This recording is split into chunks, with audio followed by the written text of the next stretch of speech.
Continuación, tenemos el agrado de tener nuevamente a la doctora Claudia Arenas, dermatóloga colombiana, quien nos acompañará con el tema exosomas, una excelente alternativa terapéutica en cicatrización.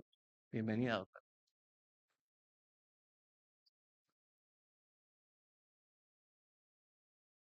Bueno, muy buenos días. Qué rico acompañarlos otra vez en esta jornada académica. Hoy ya mi última conferencia. Eh, y bueno, el doctor Marcelo nos menciona acá fototerapia y que hay expertos en fototerapia. Y también nos habló de la fototerapia, como también a veces uno puede quemar un paciente con este tipo de terapia cuando no lo utiliza bien.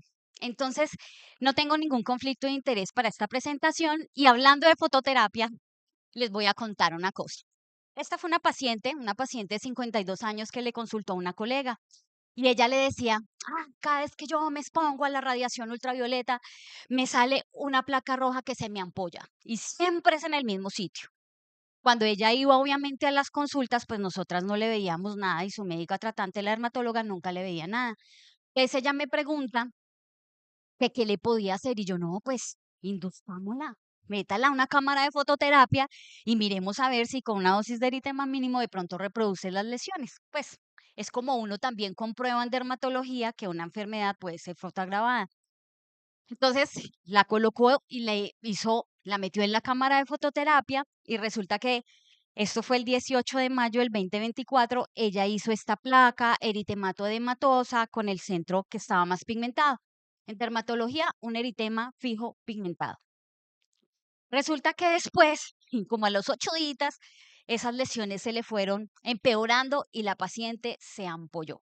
Después de que se ampolló, pues cuando uno le salen estas ampollas que son así tensas, pues corre uno el riesgo de que le quede una linda úlcera y posteriormente una cicatriz. Al 17 de julio, o sea, mire el tiempo que pasó, mayo a junio, julio, la ulceración ya estaba así, pero no le cerraba.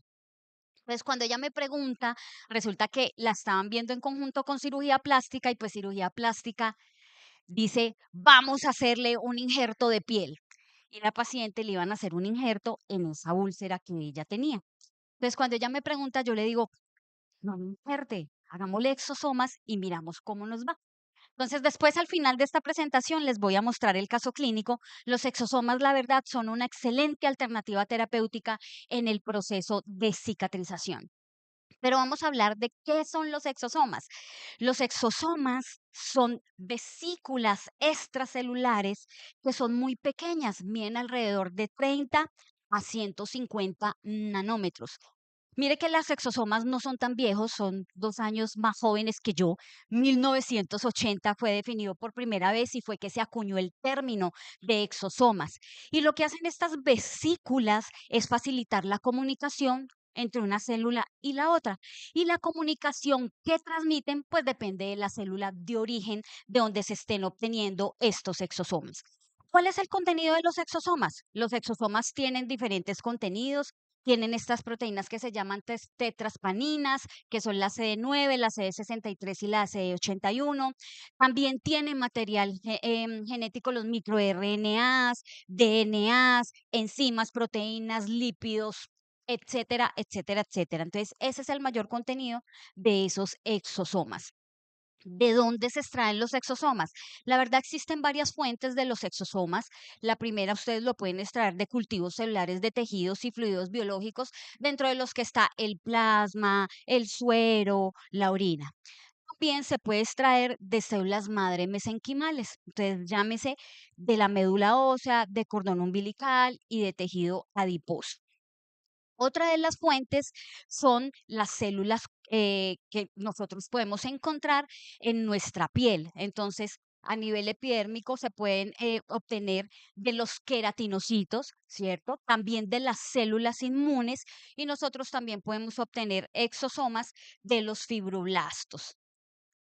Se utiliza en dermatología para múltiples enfermedades. La verdad, la evidencia científica no es muy robusta. Su uso es off-label, pero se puede utilizar para rejuvenecimiento facial. Como monoterapia no es tan buena, pero combinado con otras tecnologías como radiofrecuencia fraccionada con microagujas, láser o microagujas solitas, sí aceleran el proceso de cicatrización en esos pacientes. Esas terapias combinadas van a ser muchísimo más efectivas. Se puede utilizar también en enfermedades inflamatorias. Hay reportes de casos donde se ha utilizado en el tratamiento de pacientes con lupus eritematoso sistémico, psoriasis o enfermedades inflamatorias crónicas como la dermatitis atópica.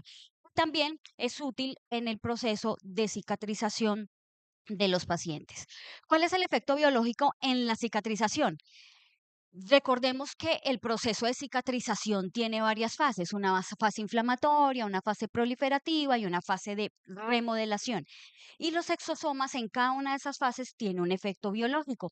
Siempre estas van a estar actuando en el proceso de diferenciación celular, en la proliferación celular, en la angiogénesis, en la muerte celular, migración, respuesta al estrés y en la comunicación intercelular.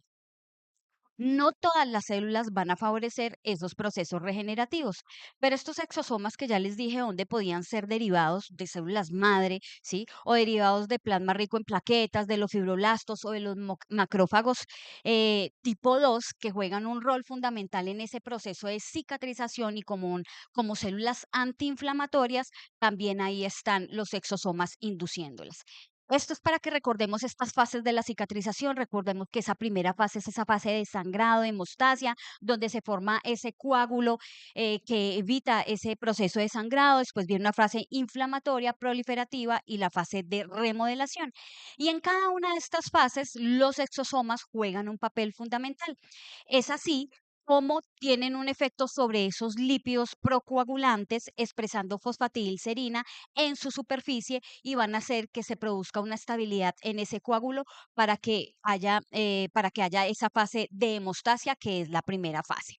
En la segunda fase, que es la fase inflamatoria, aquí juega un rol fundamental. Acuérdense que dentro de esa fase inflamatoria, las primeras células que migran van a ser los neutrófilos y los macrófagos.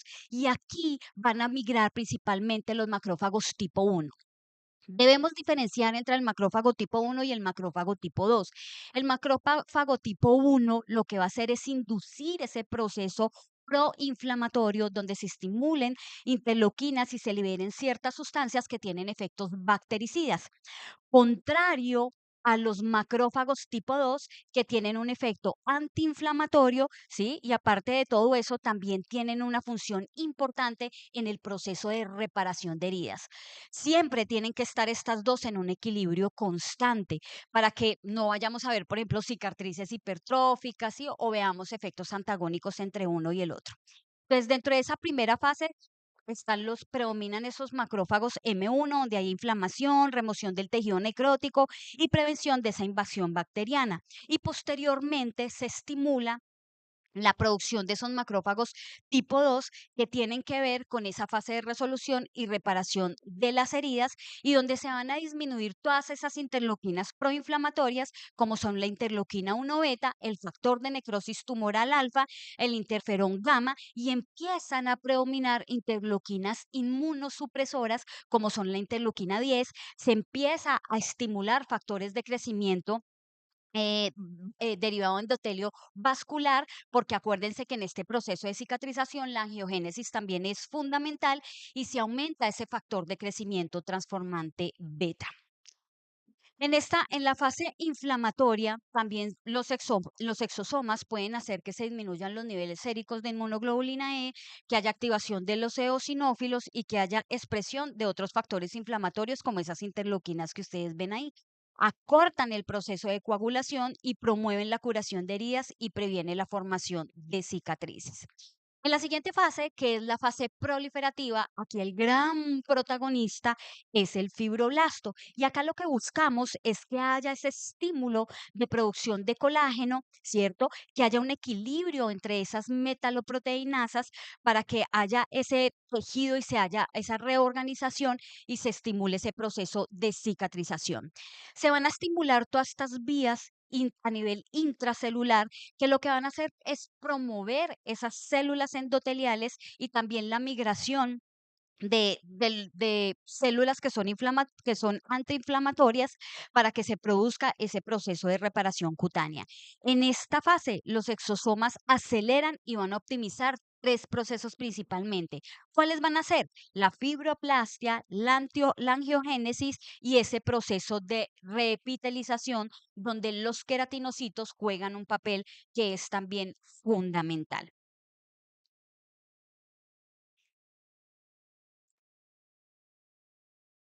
Arriba tampoco es. Él me dice arriba. Hágale con el dedito así.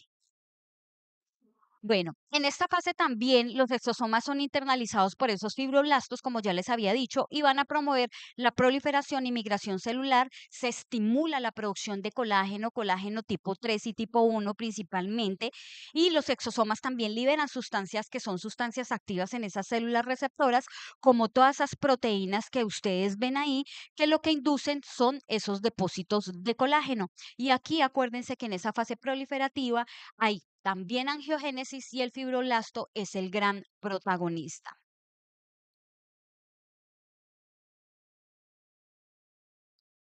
En la fase de remodelación, que es la última fase en ese proceso de cicatrización, los exosomas van a activar esas vías a nivel intracelular. Y aquí el gran protagonista, ya los fibroblastos empiezan a disminuir, empiezan a prevalecer los miofibroblastos, que su gran función es producir esa contracción de las heridas y terminar ese proceso de reepitelización celular. Entonces se reducen esos depósitos de colágeno, se aumenta la relación de colágeno 3, de colágeno tipo 3 y tipo 1, se secretan metaloproteinasas que inhiben ese sobredepósito de esa matriz extracelular y con eso pues hay una disminución de esa formación de las cicatrices.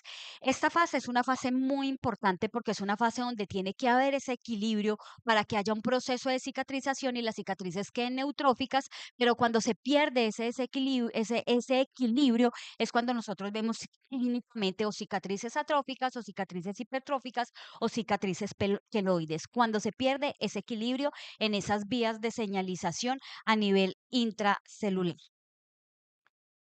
Esta es como una diapositiva que resume todo, es una diapositiva súper bonita donde ustedes pueden ver las fuentes de los exosomas, ¿sí? Entonces, generalmente uno las puede sacar de saliva, ¿sí? De plasma, de la orina, o por el otro lado tenemos otras fuentes que son de células madre, ¿sí? Llámese de cordón umbilical, de tejido adiposo, de la médula ósea. Acuérdense que les dije también que los macrófagos juegan un rol fundamental y están los macrófagos tipo 1 que son proinflamatorios y los macrófagos tipo 2 que son antiinflamatorios y lo que hacen es también estimular ese proceso de repitelización y cicatrización celular. Y es así como en las heridas estos macrófagos tipo 2 son los que van a prevalecer. Los otros gran protagonistas son las células endoteliales, donde hay proliferación, migración, al igual que con los fibroblastos, y con estas células endoteliales se estimula ese proceso de angiogénesis, y en los fibroblastos pues se estimula la producción de esos depósitos de colágeno, principalmente colágeno tipo 1 y tipo 3. Y los queratinocitos pues también son fundamentales porque aumenta su proliferación, su migración y también están hay activos en ese proceso de reepitelización celular. Ahora, ¿cómo pueden ser aplicados los exosomas? Los exosomas pueden ser aplicados de forma invasiva, ¿cierto? Con inyecciones subdérmicas de esas células madre o esos exosomas derivados de células madre, o no invasivos que ustedes los encuentran en el mercado que hay de origen vegetal, de origen animal, ¿sí? Que ya vienen también en cremas, en sueros, en aceites, en mascarillas tópicas, o que uno también los puede utilizar combinado con tecnologías en drug delivery. En mi país no hay regulación con respecto a los exosomas, no hay ningún exosoma que tenga registro INVIMA, que es nuestro registro sanitario para inyectables. Sin embargo, nosotros allá tenemos, o por lo menos en mi consulta, tenemos una ruta establecida donde sacamos exosomas de sueros autólogos. Entonces, a los pacientes les sacan la muestra, va a un laboratorio, de ahí les sacan y les extraen los exosomas del suero, los enriquecen con células madres derivadas de cordón umbilical de donantes sanas cumplen con los mismos estudios biológicos que se le hacen a los sueros cuando a uno le van a hacer transfusión sanguínea. Le hacen esos estudios y enriquecen esos exosomas de sueros autólogos con esos derivados de células madres de cordón umbilical y a nosotros nos llegan las jeringas con el suero del paciente y nosotros lo inyectamos. Si lo utilizamos con tecnologías, lo puede hacer uno en drug delivery. Cuando uno lo hace en drug delivery, el proceso de edema y el proceso inflamatorio en los pacientes es muchísimo menor, porque acuérdense que uno cuando utiliza tecnologías de por sí la respuesta terapéutica o el endpoint es el edema en los pacientes, entonces cuando uno lo inyecta se ven muchísimo más edematizados.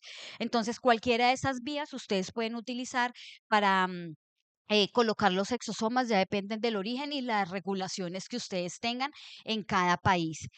Y acá quiero mostrarles como el curso clínico del caso que ya les había mostrado inicialmente. Entonces ustedes ven cómo el 18 de mayo está esa paciente, después se ampolla, el 17 de julio ahí tenía, ya estaban cuadrando con el servicio de cirugía plástica para injertarla. Nosotros le hicimos la primera inyección de los exosomas de sueros autólogos el 19 de julio y ustedes pueden ver el proceso evolutivo en esta paciente, como el 25 de julio ya las dos lesiones, las dos úlceras que tenían en la parte superior habían cicatrizado, como el 1 de agosto ya había repitelizado más del 50% de las lesiones, el 22 de agosto estaba cerrado y al 5 de septiembre ya la paciente estaba completamente cicatrizada. Entonces, con esto les quiero decir que no solamente sirve en el proceso de cicatrización, yo lo utilizo también cuando hago procedimientos para rejuvenecimiento facial con láser fraccionado de CO2, radiofrecuencia fraccionada con microagujas y hemos hecho estudios mitad mitad de cara donde vemos que los pacientes sí mejoran muchísimo más en el proceso de cicatrización, más o menos 2 días. En cuanto a cicatrización es mejor, pero cuando uno les hace las escalas de satisfacción para mirar y que se comparen un lado de la cara con respecto al otro, si ven alguna diferencia o ven que sea más efectivo, no, generalmente son los resultados que uno espera con cualquier tecnología para rejuvenecimiento, pero en el proceso de cicatrización sí es una excelente alternativa terapéutica. Y ya para terminar, entonces recuerden que los exosomas son una terapia adyuvante en la cicatrización a través de la modulación de respuestas inflamatorias. Aumentan la angiogénesis, estimulan la proliferación de fibroblastos y de queratinocitos, acelerando así el proceso de reparación tisular. Las limitaciones, como muchas cosas en dermatología, es que no hay una estandarización de métodos de aislamiento y de dosis. La eficacia, pues todavía no se puede evaluar, salen así de reportes de casos, pero no hay ensayos clínicos controlados que nos permitan valorar de verdad la evidencia científica con respecto al uso de los exosomas en dermatología y en medicina estética. Las vías de administración y obviamente también la regulación de su uso es muy variable dependiendo del país donde cada uno esté. En mi país no hay aprobación para colocar los exosomas ni vegetales ni derivados de origen animal para que sean inyectados, sino en drug delivery. Y los que hacemos inyectados tampoco tienen una regulación, pero son de sueros autólogos, entonces lo utilizamos de esta forma. Y quiero invitarlos ya para terminar nuevamente a que se unan a esta comunidad, que es una comunidad donde nosotros hacemos actividades académicas, dermatología y hacemos también actividades virtuales, hacemos teleorientación para casos difíciles en dermatología. Y invitar a los dermatólogos que nos acompañan acá, a nuestro congreso de el Colegio Ibero Latinoamericano de Dermatología que se realizará el 27 al 31 de octubre en Porto, Portugal, y a nuestro Congreso Mundial de Dermatología que será en el 2027 en Guadalajara, en México. Muchísimas gracias de verdad al comité organizador por esta maravillosa jornada académica. De verdad que los felicito.